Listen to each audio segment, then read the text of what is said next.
নমস্কার বন্ধুরা, সোনার কিচেন ঘরে তোমাদেরকে স্বাগত জানাই। আজ আমি তোমাদেরকে খুবই মজাদার একটা ডালের রেসিপি বানিয়ে দেখাবো। তো এই রেসিপির ভিডিওটি পুরো দেখার অনুরোধ রইল। আর রেসিপিটি যদি ভালো লাগে কমেন্ট করো, লাইক শেয়ার সাবস্ক্রাইব করে আমার পাশে থেকো। যারা এখনও পর্যন্ত আমার চ্যানেলটিকে সাবস্ক্রাইব করেছো তাদেরকে অসংখ্য ধন্যবাদ। যারা এখনও আমার চ্যানেলটিকে সাবস্ক্রাইব করোনি, অনুরোধ রইল আমার চ্যানেলটিকে সাবস্ক্রাইব করে আমার পাশে থাকার জন্য।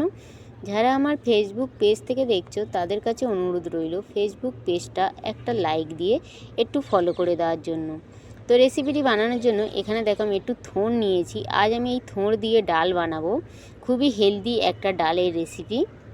তো থোড়টাকে আমি ছোট করে কেটে নেব। তো এখানে দেখো থোড়টাকে আমি একদম ছোট করে কেটে নিয়েছি।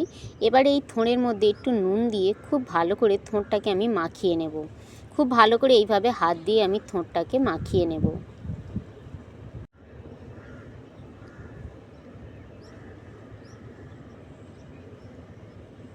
থোড়ের যে কোনো রেসিপি খেতে কিন্তু ভীষণই ভালো লাগে। তার মধ্যে এই একটা রেসিপি থোড় ডাল, এটা কিন্তু দারুণ লাগে গরম ভাতের সঙ্গে খেতে। তো এখানে দেখো আমি থোড়টা কিন্তু খুব ভালো করে মাখিয়ে নিয়েছি। থোড়টা মাখানো হয়ে যাওয়ার পরে এখানে দেখো আমি একটু মুসুর ডাল আর মুগ ডাল নিয়েছি। অল্প করে দুটো ডাল নিয়েছি, তোমরা চাইলে কিন্তু যে কোনো একটা ডাল দিয়েও করতে পারো। তো আমি এখানে আজকে মুসুর আর মুগ মিশিয়ে রান্না করব। তো এবারে দেখো এই মুগ আর মুসুর ডালটা আমি একটা বাসনের মধ্যে নিয়ে নিলাম। নিয়ে আমি খুব ভালো করে ডালটাকে আমি ধুয়ে নেব।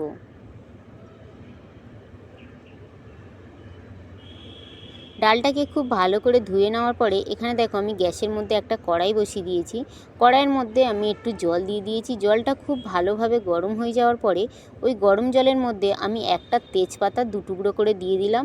আর আমি যে মুগ আর মুসুর ডালটা নিয়েছিলাম ওই ডালটা আমি দিয়ে দিলাম। এবার এই তেজপাতা দিয়ে ডালটাকে আমি খুব ভালো করে সিদ্ধ করে নেব। এখানে দেখো ডালটা সিদ্ধ করার সময় কিন্তু সাইড থেকে এইভাবে একটু ফেনা ওঠে। তো এই ফেনাটা কিন্তু ডালের ফেনাটা ফেলে দিতে হবে এইভাবে। তবে তোমরা চাইলে কিন্তু এটা কুকারের মধ্যেও করতে পারো।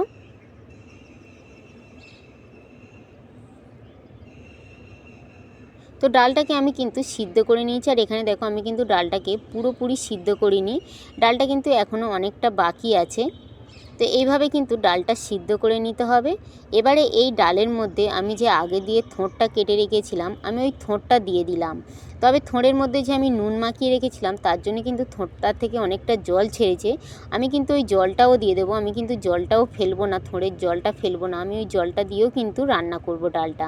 তো এবারে দেখো আমি থোড়টা দিয়ে দিলাম। থোড়টা আরও কিছুক্ষণ আমি ডালটা সিদ্ধ করে নেব। যে ডালটা সিদ্ধ হতে এখনও একটু বাকি আছে।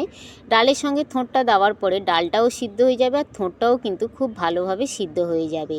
তো ওই জন্য আমি ডালটা কিন্তু পুরোপুরি সিদ্ধ করে থোড়টা দিইনি, ডালটা একটু বাকি থাকবে তখনই কিন্তু থোড়টা দিতে হবে।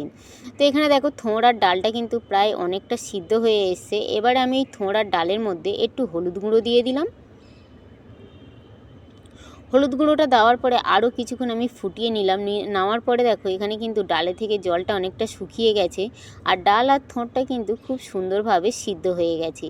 এবার এই ডাল আর থোড়ের মধ্যে আমি পরিমাণ মতন জল দিয়ে দেবো। তবে এই থোড় ডালটা খুব বেশি জল কিন্তু ভালো লাগে না, একটু কিন্তু গাঢ় হলে খেতে কিন্তু ভীষণই ভালো লাগে।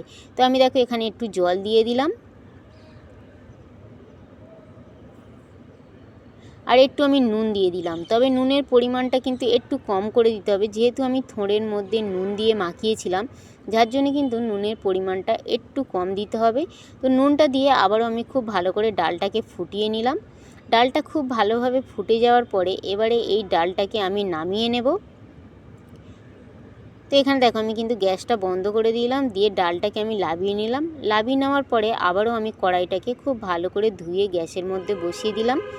গ্যাসের মধ্যে কড়াইটা বসিয়ে দিয়ে ওই কড়াইতে আমি একটু সর্ষের তেল দিয়ে দিলাম। সর্ষের তেলটাকে আমি খুব ভালো করে গরম করে নেব।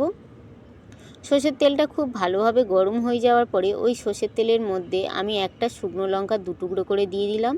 একটু আমি গোটা জিরে দিয়ে দিলাম। দিয়ে এই গোটা জিরে আর শুকনো লঙ্কাটা আমি একটু ভেজে নেব। শুকনো লঙ্কার গোটা জিরেটা ভাজা হয়ে যাওয়ার পরে আমি একটা পেঁয়াজ ছোট করে কেটে রেখেছিলাম, ওই কাটা পেঁয়াজটা আমি দিয়ে দিলাম। দিয়ে এবার এই পেঁয়াজটাকেও একটু লাল লাল করে ভেজে নেব। তো এখানে দেখো পেঁয়াজটা কিন্তু লাল লাল করে ভাজা হয়ে গেছে। এবারে এই পেঁয়াজ ভাজার মধ্যে আমি একটু রসুন আর আদা গ্রেট করে রেখেছিলাম, ওই গ্রেট করা রসুন আর আদাটা দিয়ে দিলাম। দিয়ে এবার এই পেঁয়াজের সঙ্গে রসুন আর আদাটাকেও আমি একটু ভেজে নেব, যাতে আদা রসুনের কাঁচা গন্ধটা না আসে। তো এখানে দেখো আমি কিন্তু আদা রসুনটা দেওয়ার পরে কিন্তু আদা রসুনটাও খুব ভালোভাবে ভাজা হয়ে গেছে। এবারে এই আদা রসুন ভাজার মধ্যে আমি একটু টমেটো নিয়েছিলাম, টমেটোটা দিয়ে দিলাম। টমেটোটা দিয়ে টমেটোটা আমি একটু নাড়াচাড়া করে ভেজে নিলাম। ভেজে নেওয়ার পরে এবারে দেখো এই টমেটোর মধ্যে আমি হালকা করে একটু নুন দিয়ে দিলাম, যাতে টমেটোটা গলে গলে যায়। তবে নুনটা কিন্তু বুঝে শুনে দিতে হবে, যেহেতু আমরা ডাল সিদ্ধ করার সময় নুন দিয়েছি। আবার আমি থোড়টা যখন কেটেছি তখন থোড়ের মধ্যেও নুনটা দিয়েছিলাম, তাহলে নুনটা কিন্তু বুঝে শুনে দিতে হবে। এবারে দেখো নুনটা দিয়ে আমি আবারও একটু নাড়াচাড়া করে নিলাম। আর আমি একটু হালকা করে একটু হলুদ গুঁড়োও দিয়েছিলাম। তো হলুদ গুঁড়ো আর নুনটা দেওয়ার পরে আমি আবারও টমেটোটা খুব ভালো করে নাড়াচাড়া করে কষিয়ে নিলাম, যাতে টমেটোটা গলে গলে যায়। এখানে দেখো টমেটোটা কিন্তু একদম গলে গলে গেছে। টমেটোটা গলে গলে যাওয়ার পরে আমি যে আগে দিয়ে থোড় আর ডালটা সিদ্ধ করে রেখেছিলাম, ওই থোড় আর ডালটা দিয়ে দিলাম। দিয়ে এবারে বেশ কিছুক্ষণ ধরে আমি খুব ভালো করে ফুটিয়ে নেব এই থোড় ডালটা এই মশলার সঙ্গে। থোড় ডালটা দেওয়ার পরে এবার ঝালের জন্য দেখো আমি 2টো কাঁচা লঙ্কা দিয়ে দিলাম। তবে এই থোড় ডালটা খুব বেশি কিন্তু ঝাল ঝাল ভালো লাগে না। তো এখানে দেখো খুব ভালো করে কিন্তু আমি ডালটাকে ফুটিয়ে নিয়েছি।